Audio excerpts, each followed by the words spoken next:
Specially যুবক ভাই যারা আছো, তোমাদের তারুণ্য আছে, রক্তের উদ্যম আছে, তোমরা চাইলে অনেক কিছুই করতে পারো। অনেক বার্ধক্যে উপনীত হওয়া মানুষ নামাজ পড়তে চায় কিন্তু করতে পারে না। তরুণদের কাছে আল্লাহ পাক সুযোগ দিয়েছেন। আর ইসলামের বিরোধী শক্তি যারা আছে তারা খুব ভালো করেই জানে কিন্তু যে ইসলামের বিজয়ে সবচেয়ে বড় ভূমিকা রাখতে পারে তরুণ সমাজ, যুবক সমাজ, যুব সমাজ, তরুণ প্রজন্ম। এ কারণেই তো দেখবেন তরুণ প্রজন্মকে তাদের উদ্দেশ্য থেকে সরিয়ে দেওয়ার জন্যে তারা আপনার সামনে অনেকগুলো টোপ দিয়ে দিয়েছে। দেখাবো টোপ কয়েকটা। 1 নম্বর টোপ দিয়েছে মেয়ে নারী জাতি, মেয়েদেরকে বেপর্দা করে তোমার সামনে উপস্থাপন করে দিয়েছে, ফ্রি মিক্সিং। এখন তুমি আর ঈমান ধরে রাখতে পারছো না। এটা পরিকল্পিত ছিল, কারণ আল্লাহ পাক বলছেন যুজ্জিনা লিন-নাস হুব্বুশ শাহাওয়াতি মিনান নিসা। মানুষের জন্য সবচেয়ে যে আকর্ষণীয় বিষয়গুলো তার মধ্যে 1 নম্বর হচ্ছে মহিলা, মানে মেয়ে, নারী জাতি। এটা আমাদের কাছে সবচেয়ে আকর্ষণীয়। আল্লাহ পাকের সবচেয়ে সুন্দর সৃষ্টিকে মানুষ না, মানুষের মধ্যে আল্লাহ পাকের সবচেয়ে শ্রেষ্ঠ সৃষ্টিকে নারী জাতি। আল্লাহ পাক তাদেরকে সুন্দর করে সৃষ্টি করেছেন, তাই নয় কি? এ কারণে পুরুষদের সবচেয়ে আকর্ষণের জায়গা কোনটা? নারী জাতি। এ কারণে মেয়েদেরকে বেপর্দা করে তোমার সামনে ছেড়ে দেওয়া হয়েছে। জেনা বেড়েছে, ব্যভিচার বেড়েছে, ফ্রি মিক্সিং বেড়েছে, ধর্ষণ বেড়েছে, এই যে হারাম প্রেমের সম্পর্কগুলো বেড়েছে। যুবকেরা তাদের জীবনের উদ্দেশ্য ভুলে গেছে। আমার কথা কি বুঝতে পারছেন? আচ্ছা, এটা 1 নম্বর। 2, মাদক। যুবকদের সামনে মাদকের সহজলভ্যতা। চাইলেই হাত বাড়ালেই মাদক, হাত বাড়ালেই ইয়াবা, হাত বাড়ালেই ফেন্সিডিল, হাত বাড়ালেই হেরোইন, তাই না? কথা ঠিক না বেঠিক? যদি কেউ চায় যে আমি আজকে রাত্রে মাদক খাবো, সে পারবে, হাত বাড়ালেই পারবে। এখনকার সমাজ এমন, যদি কেউ চায় যে আজকের রাত্রে আমি পতিতালয় গিয়ে রাত কাটাবো, সে পারবে। 500 টাকা 1000 টাকার বিনিময়ে মানুষ এখন জেনা করতে পারে না? 5 টাকা 10 টাকা 50 100 টাকা দিয়ে মানুষ এখন ইয়াবা কিনে খেতে পারে। আর যারা সীমান্তবর্তী অঞ্চলে আছেন তারা আরও ভালো জানেন আমার কথা কতটুকু সত্য কতটুকু মিথ্যা। যুবকদের সামনে মাদক এমনি দেওয়া হয় নাই। উদ্দেশ্য কি? তোমার দ্বারা ইসলামের বিজয় সম্ভব ছিল। মাদক সেবন করাই তোমাকে সরাই দিয়েছে ওই রাস্তা থেকে। কথা বুঝতে পারছো? খুব সতর্ক। 3 নাম্বার, জুয়া। তোমার সামনে জুয়া দিয়ে দিয়েছে। জুয়া, ফুটবল বিশ্বকাপ হইলে জুয়া, IPL হইলে জুয়া, BPL হইলে জুয়া, ফুটবল ফিফা হইলে জুয়া। জুয়া খেলে না মানুষ। আর যে যুব সমাজ তাদের জীবনের উদ্দেশ্য জানে না, তাদের পক্ষেই সম্ভব এইসব মেসি, আর্জেন্টিনা, ব্রাজিল এইসব নিয়ে ব্যস্ত থাকে। যারা নিজেদের জীবনের উদ্দেশ্য জানে তাদের জন্য কোশ্চিনকালেও এখানে সময় নষ্ট করা সম্ভব না। দুনিয়ার জীবনটা কি খেলতামাশা? দুনিয়ার জীবনটা কি খেলতামাশার জন্যে? আল্লাহ পাক যে হায়াতটা দিয়েছেন, ধরেন 50, 60 বা 100 বছর, এই হায়াতটা কে দিয়েছেন? এই সময়টার মালিক কে? তাহলে আল্লাহ যদি সময়ের মালিক হয়, আমি কেন সময় 1 ঘন্টা অপচয় করবো ওখানে বসে বসে? এই সময়টাকে আমার নাকি? সময়টা আমার বাপের নাকি? সময়টা কার? আল্লাহর দেওয়ার সময় আমি টিভি সেটের সামনে বসে বসে 1.5 ঘন্টা নষ্ট করে ফেললাম। খেললো 2টা দল আর তালি বাজাচ্ছে, আমি মাশাআল্লাহ। কালকে দেখলাম কক্সবাজার থেকে আসার সময় রাস্তা ব্লক, পুরা একটা দল জিতেছে, পুরো রাস্তা ব্লক, হাঁটা যাচ্ছে না, মিছিল, পাগলের মতো মানুষ মোটরসাইকেল নিয়ে ছুটছে, গাড়ি নিয়ে ছুটছে, সিগারেট খাচ্ছে, আরও যে কি খাচ্ছে, মেয়ে নিয়ে ঘুরছে, আর একটা পতাকা নিয়ে ঘুরছে। যে দেশের পতাকা নিয়ে ঘুরছে ওই দেশ জানেও না মনে হয় যে এই দেশে এই আমার সাপোর্টার আছে। হ্যাঁ, আর খেয়াল করে দেখবেন এই আয়োজনগুলো এখন করানো হচ্ছে মুসলিম দেশগুলোকে দিয়ে। মানে মুসলমানদের অবস্থা দেখলে এখন মনে হচ্ছে সুবহানাল্লাহ, যে হারাম একটা কাজকে জায়েজ করার যে কত তরিকা বের হয়েছে এখন।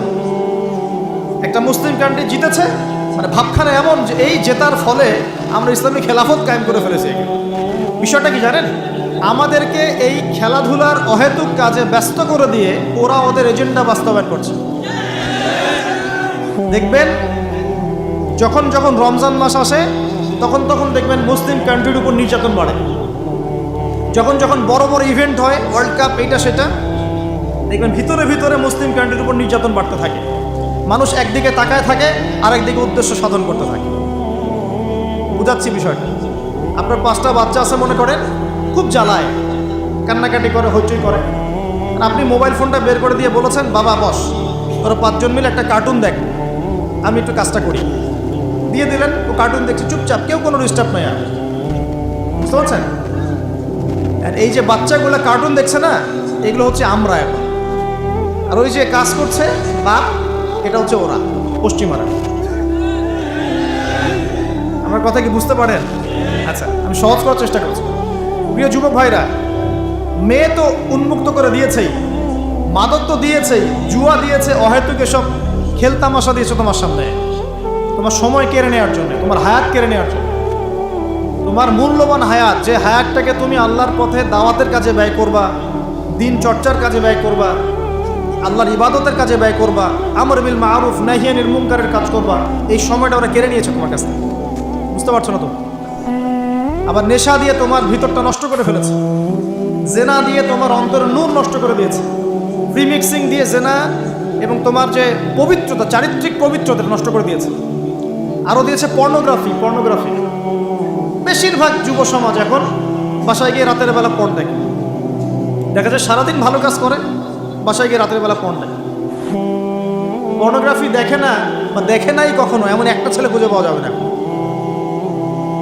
আর যখন আপনি এগুলোতে অভ্যস্ত হয়ে যাবেন, তখন শরীর খারাপ হয়ে যাবে, মন ভালো থাকবে না, আপনি একাকী গোপন পাপ করবেন, শরীর দুর্বল হয়ে পড়বে। একটা মেয়ের দিকে আপনি সম্মানের চোখে তাকাতে পারবেন না, মনে হবে মেয়ে মানেই মনে হয় ভোগের বস্তু। পর্ণে আসক্ত যারা, তারা কোনো কাজে শান্তি পায় না, অস্থির। এমনকি তারা যদি বিয়ে শাদিও করে, তবু বৈবাহিক জীবনে সুখী হতে পারে না। কেন জানেন? নিজের শক্তি ক্ষমতাগুলো আগেই নষ্ট করে ফেলেছে। এবং অনেকগুলো মেয়ে যখন আপনি দেখবেন নগ্ন, তখন আপনার স্ত্রীকে আপনার কাছে সুন্দর মনে হবে না, মনে হবে এই মেয়ের চেয়ে মনে হয় ওই মেয়েটা সুন্দর, এর চেয়ে মনে হয় ওইটা সুন্দর। আর মেয়ের প্রতি সম্মান তো থাকবেই না, মেয়েকে মনে হবে একটা ভোগের বস্তু। যত বেশি পর্নোগ্রাফি বেড়েছে, তত ধর্ষণ বেড়েছে। দেখেছেন? পর্ন যত বেড়েছে, ধর্ষণ তত বেড়েছে। এমনকি ছোট ছোট বাচ্চারা পর্যন্ত রেহাই পাচ্ছে না। দেখেন না, ছোট ছোট বাচ্চা, 5 বছর 10 বছরের বাচ্চারা, মেয়ে বাচ্চাদের কথা বলছি, এদেরকেও ধর্ষণ করা হচ্ছে। যাদের ঘরে কন্যা সন্তান আছে, তারা খুবই এখন বিপর্যয়ের মধ্যে আছেন আপনারা, আমরা। কারণ সমাজটা তো নষ্ট হয়ে যাচ্ছে। আপনার মেয়েকে কতদিন ধরে রাখবেন? বাইরে তো পাঠাতেই হবে। বাইরে পাঠালে দেখবেন মেয়ের সম্মান নাই, পর্দা নাই, মেয়েকে জোর করে ধর্ষণ করা হচ্ছে। বাসে, ট্রেনে, অটোতে, অমুকে তমুকে, ট্রাকে মেয়েকে ধর্ষণ করা হচ্ছে। আর প্রত্যেক ধর্ষকের তো আর ইসলামিকভাবে বিচার হচ্ছে না, হচ্ছে? যদি একটা এলাকায় ধর্ষণ হতো আর ধর্ষককে জনসমুখে ডেকে ফাঁসি দেওয়া হতো না, তাহলে দেখতেন যে ওই এলাকায় ধর্ষণ বাড়তো না, কমে যেত। যদি একটা এলাকার চোরদেরকে জনসমুখে নিয়ে এসে হাত কেটে ফেলা হতো, তাহলে বুঝতেন চুরি কাকে বলে। ভয়ে চুরি করতে পারতো না। আর ভাগ্য ভালো যে এই নিয়মগুলো এখন নাই। কেন ভাগ্য ভালো বললাম? ভাগ্য ভালো কেন বললাম? কারণ এই নিয়ম যদি এই মুহূর্তে চালু করা হয়, এই মুহূর্তে যে এখন এই সেকেন্ডের মধ্যে চালু করা হয়, তাহলে অনেক বড় বড় রাঘব বোয়াল যারা আছে, ওদের হাত থাকবে না। বুঝতে পারছেন না? কেউ চুরি করে সিসকা চোর বলি আমরা, কি বলেন আপনারা? ছিচকা চোর বলেন। কেউ আছে চুরি করে, পুকুর চুরি করে। সিসকা চোরকে ধরতে পারলে রাস্তাঘাটে কি মাইটটা দেওয়া হয়, তাই না? মনে হয় যে নিজের শক্তি খাটানোর একটাই জায়গা চোর পিটানো। মসজিদে যদি একটা চোর ধরা পড়ে, কি মাইটটা মারে, খুঁটির সাথে বেঁধে একদম জুতা স্যান্ডেল দিয়ে। আর সামনে যে পুকুর চুরি করে বসে আছে, কিছুই করতে পারতেছে। কি কথা মিথ্যা কথা বলছে? যদি একটা মুসলিম রাষ্ট্রের মধ্যে দুর্নীতি না থাকতো না, মুসলিম রাষ্ট্র বিশ্বকে নেতৃত্ব দিত ইনশাআল্লাহ। যদি কোনো মুসলিম রাষ্ট্রের মধ্যে দুর্নীতিটা না থাকতো না, তাহলে দেখতেন ওই রাষ্ট্র অবশ্যই বিশ্বকে নেতৃত্ব দিত ইনশাআল্লাহ। এমন অনেক অমুসলিম রাষ্ট্র আছে যেগুলো অমুসলিম হওয়া সত্ত্বেও ওদের মধ্যে কোনো দুর্নীতি নাই, জানেন? আল্লাহ পাক আমাদের সবাইকে পরিপূর্ণ মুসলমান হওয়ার তৌফিক দান করুন। দেখেন আল্লাহ পাক বলেছেন উদখুলু ফিস সিলমি কাফা, তোমরা পরিপূর্ণরূপে ইসলামে প্রবেশ করো। এখন আমি যদি নামাজও পড়ি, আবার ঘুষও খাই, এদিকে রোজাও রাখি, আবার সুদও খাই, আবার এদিকে আমি হজমরাও করি, অন্যের সম্পদ আত্মসাৎ করি, মাপে কমও দেই, মজুদদারি করি ইত্যাদি, আমি কি পরিপূর্ণ মুসলিম? আমি কি উদখুলু ফিস সিলমি কাফার উপর আমল করতে পেরেছি? আর আল্লাহ পাক এখানে বলছেন ওয়ালা তামুতুন্না ইল্লা ওয়া আনতুম মুসলিমুন, পরিপূর্ণ মুসলমান না হয়ে তোমরা মৃত্যুবরণই করিও না। করলেই সমস্যা। পরিপূর্ণ মুসলমান না হয়ে মারা গেলেই সমস্যা। কি সমস্যা?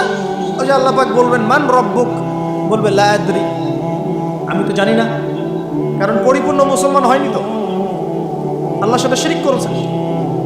আল্লাহ পাক বলবেন মা দীনুক, বলবে লা আদরি, আমি জানি না। মা দীনুক উত্তর কেমন করে দিতে পারবে? ইসলামের কিছু অংশ মানে, কিছু অংশ মানে না। ইসলামের কিছু অংশ মানে, নামাজ, রোজা, হজ, যাকাত, তাসবিহ, তাহলিল সবই মানে, কিন্তু সুদ ছাড়তে হবে, ঘুষ ছাড়তে হবে, জেনা করা যাবে না, মদ খাওয়া যাবে না, দুর্নীতি করা যাবে না, মানে না। তাহলে মা দীনুক কি উত্তর দিবে? মান নবিয়ুক, কে নবী? উত্তর কিভাবে সম্ভব? নবীর সুন্নতি তো নাই গায়ের উপরে, চেহারায় নাই, কাপড়ে নাই, চলাফেরায় নাই, ওঠা বসায় নাই, ইবাদতে থাকলেও অর্থনীতির মধ্যে নাই, অর্থনীতির মধ্যে থাকলেও সংস্কৃতির মধ্যে নাই, সংস্কৃতিতে থাকলেও সমাজে নাই। নবীর সুন্নত কি খালি ঘরে তসবিহ টেপার মধ্যেই? মানে আমরা খালি সুবহানাল্লাহ সুবহানাল্লাহ পড়বো, এটাই সুন্নত? দাড়ি ছেড়ে দিব, এটাই খালি সুন্নত? টাকটোর উপরে কাপড় পরবো, এটাই কি খালি সুন্নত? সমাজের মধ্যে সুন্নত নাই, অর্থনীতির মধ্যে সুন্নত নাই, ব্যবসা বাণিজ্যের সুন্নত নাই, চাকরি বাকরিতে সুন্নত নাই, পরিবারের সুন্নত নাই, সংস্কৃতির মধ্যে সুন্নত নাই। আর রাষ্ট্রের কথা বললাম না, ওটা বাদ দেন, ওটা এই যুগে সম্ভব না। ইল্লা মাশা আল্লাহ, যদি আল্লাহ পাক না চান। ওইদিকে আমি কথাই বলতে চাচ্ছি না, আমি সমাজ পর্যন্তই আছি, এর উপর যাচ্ছি না। প্রিয় ভাইয়েরা, যুবক ভাইদের কথা বলে আমি সামনে যাব। এক নাম্বার কি বলেছি, তোমরা সতর্ক থাকবে মেয়ে থেকে। কি থেকে? মেয়ে থেকে 100 হাত দূরে। 100 হাত মানে আমি বলি, পরামর্শ দেই, আমি তোমাদের ভাইয়ের মতো, ছোট হই আর বড় হই। আর আমাকে এইসব আল্লামা শায়েখ এইসব বলার দরকার নাই। আমি একদম তালেবে ইলম, এখানে বড় বড় অনেক আলেম ওলামায়ে কেরাম আছেন, আমি খুব বিব্রত বোধ করছি কথা বল। আমি জানি যে হকপন্থী ওলামায়ে কেরাম যারা, তারা আমাদের মতো অনলাইনেও আসেন না, ফেসবুক ইউটিউবে ভিডিও পাবেন না, এমনও আলেম বাংলাদেশে আছেন জানেন, যারা বহু আলেম তৈরি করছেন, মাদ্রাসা খেদমত করছেন। তো তাদের সামনে আমাদেরকে যখন এইভাবে টাইটেল দেন, লজ্জা লাগে, বিব্রত বোধ করি। শেখার কোনো শেষ নাই। আমি একসময় মনে করতাম যে আমি যখন ইন্টারমিডিয়েটের পর থেকে চর্চা করা শুরু করছি, অনার্স মাস্টার্স পর্যন্ত, মনে করছি যে হ্যাঁ, মনে হয় ইসলাম সম্পর্কে ভালোই জানছি। তারপর যখন কওমি আলেমদের কাছে পড়তে শুরু করলাম, বলি এগুলো ভিতরের কথা, খোলামেলা বলি, গল্প করছি আপনাদের সাথে, রাগ করছেন নাকি? তখন বুঝলাম যে বিগত 5-7 বছরে তো আমি কিছু পড়াশোনা করছি বলে মনে হচ্ছে না। যেমন একটা হাদিস শো করে বললাম যে ওস্তাদ, এই যে আল্লাহ রাসূল সাল্লাল্লাহু আলাইহি ওয়াসাল্লাম বলেছেন যে একজন মুমিন ব্যক্তি আর একজন মুমিন ব্যক্তির আয়না স্বরূপ। কি স্বরূপ? আয়না স্বরূপ। তো আমি যদি অনলাইনে কোনো ভাইয়ের ভুল ধরিয়ে দেই সমালোচনার মাধ্যমে, তাহলে কি আমি হাদিসের উপর আমল করলাম না? তখন ওস্তাদ মিটিমিটি হাসছেন, বলছেন যে তোমার তো টুকটাক অ্যারাবিক গ্রামারের বেস ভালোই, তোমার কি মনে হয়? আমি বললাম যে আমার কাছে তো এটাই মনে হচ্ছে যে আমি যদি সমালোচনা করি, আমি তো এই আমর বিল মারুফ নাহি আনিল মুনকারের কাজই করলাম। তো তিনি বলছেন আসলে এই হাদিসের ব্যাখ্যা এমন নয়। কেমন ব্যাখ্যা? তুমি কি খেয়াল করো নাই? আমাকে বলছে তুমি কি খেয়াল করো নাই, তুমি যখন আয়নার সামনে গিয়ে দাঁড়াও, তখন আয়না কিন্তু তোমার সাথে কথা বলে না, আয়না নীরব থাকে, স্থির থাকে, কিন্তু তোমার দোষ ত্রুটি কোথায় আয়না কিন্তু দেখিয়ে দেয়। মনে করেন, বুঝাচ্ছি, মনে করেন আপনার গাল কেটে গেছে, আপনি আয়নার সামনে দাঁড়িয়েছেন, আয়না কিন্তু আপনাকে বলে দিবে না এই যে তোমার গাল কাটা, এই ছেলে তোমার গাল কাটা, হ্যাঁ এই মেয়ে, এই ছেলে তোমার এই সমস্যা ওই সমস্যা, বলবে? চুপচাপ থাকবে, আয়না দেখিয়ে দিবে আপনার ভুলটা কোথায়।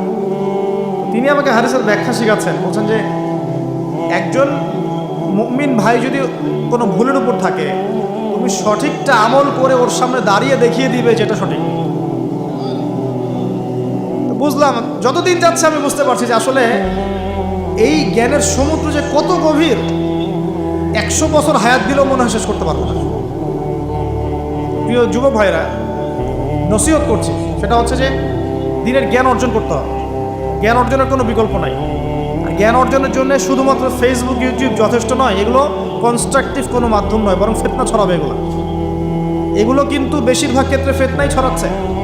আপনার কাছে মনে হচ্ছে হয়তো যে অনেক কিছু লাইভ হচ্ছে, আমরা পাচ্ছি, হ্যাঁ, অনলাইনের মাধ্যমে জানছি, হ্যাঁ ঠিক আছে, স্বীকার করি, ভালো আছে, কিন্তু এর মন্দটা অনেক বেশি। এর মধ্য দিয়ে আলেমে বিভক্তি হয়ে গেছে। এর মধ্য দিয়ে একে অপরের সাথে আমাদের সম্পর্ক নষ্ট হয়ে যাচ্ছে। গীবত, তহমত, সমালোচনা, কাদা ছড়াছড়ি সংস্কৃতি বাড়ছে, ঐক্য বিনষ্ট হচ্ছে, অনেক সমস্যা হচ্ছে। আর এগুলো কনস্ট্রাকটিভ সিলেবাস নয়। সিলেবাস আপনাকে ওলামায়ে কেরামের কাছে এসে জানতে হবে। আমি বলছি 1 নাম্বার কোরআন থাকবে। আপনাদের জেনারেলদের জন্য বলছি, কারণ আপনাদের জন্য এটা এত সহজ হবে না। মাদ্রাসা যারা পড়া শুরু করেছেন ছোটোবেলা থেকে তাদের জন্য সহজ, আপনাদের জন্য এত সহজ নয়। সিলেবাসগুলো জেনে রাখেন। কোরআন পড়তে হবে আগে, পবিত্র কোরআনের বিশুদ্ধ তেলাওয়াত শিখতেই হবে, এবং প্রত্যেক দিন চেষ্টা করবেন 1 পৃষ্ঠা 2 পৃষ্ঠা, আধা পারা 1 পারা করে তেলাওয়াত করার জন্য। তেলাওয়াতের কোনো বিকল্প নাই, প্রত্যেক হরফে 10 নেকি পাবেন ইনশাআল্লাহ। এরপরে এর ভাষা আছে, কোরআনিক গ্রামার আছে, নাহু সরফ। আর এই বইগুলো আপনি একা পড়তে পারবেন না। এই বইগুলো পড়তে হলে উস্তাদ লাগবেই। এক একটা বই 2 বছর করে পড়তে হইতে পারে, পড়তে হবে। যদি আপনি কোরআন জানতে চান, বুঝতে চান, পড়তে হবেই। আর যদি মনে করেন না আমার এত জানা বোঝার দরকার নাই, সেটা আলাদা বিষয়। তখন আপনি ওলামায়ে কেরামের কাছে গিয়ে জিজ্ঞাসা করে মাসআলা নিয়ে নেবেন। এখানে একটা কথা বলে দিই, এখন আবার একটা নতুন আমি ফিতনাই বলবো বের হয়েছে যে আলেম ওলামার প্রয়োজন নাই, কোরআন হাদিস বাসায় পড়বা, নিজে একা একাই মুস্তাহিদ হয়ে যাবা। অনেক দিনই ভাইকে দেখছি আমি, যুবক, ইয়াং, তার আগে বিপদগামী ছিলেন, হেদায়েত হয়ে ইসলামের দিকে এসেছেন, এখন প্রথমেই সহিহ বুখারী টান দিয়ে পড়াশোনা করেন। কে বললো আপনাকে প্রথমে সহিহ বুখারী পড়তে? আপনি কি এক লাভ দিয়ে এই মেডিকেল সায়েন্সের বই পড়তে যাবেন? এত কঠিন বই আগে কেন? এই বইগুলো পড়তে ওলামায়ে কেরামের 15-20 বছর সময় লাগে। 15-20 বছর সময় লাগে। 15 বছর বেশি বলে ফেলছে মনে হয়। আমাদের মতো হলে 20 বছর লাগবে। কঠিন বই আগে না, আগে সহজ বইগুলো পড়তে হতো। তো ভাবখানা তখন দেখা যায় এমন, কয়েকটা হাদিসের কিতাব পড়ে, কোরআনের কিছু অনুবাদ পড়ে, আলেম ওলামার আর দরকার নাই, কোনো মাযহাবেরও দরকার নাই, আমি নিজে একাই মুস্তাহিদ। এটা একটা ফিতনা চলছে। তো আমি বুঝাচ্ছি আপনাকে, একটা মাসআলা ধরেন আপনার সামনে আসলো, মনে করেন ওই যে আমি পেপার মানি নিয়ে কথা বলেছিলাম না, কাগজের টাকা, এরপর আসছে ক্রিপ্টোকারেন্সি। কি আসছে? নাম শুনেন নাই? ইলেকট্রনিক মানি তো চলে আসছে, যে ইলেকট্রনিক মানি দিয়ে আপনারা লেনদেন করছেন না, এরপরে আসবে ক্রিপ্টোকারেন্সি। ক্রিপ্টোকারেন্সি মানে বিটকয়েন। এগুলো ভবিষ্যৎবাণী না, কিন্তু কিছু মানুষ মনে করে এগুলো ভবিষ্যৎবাণী।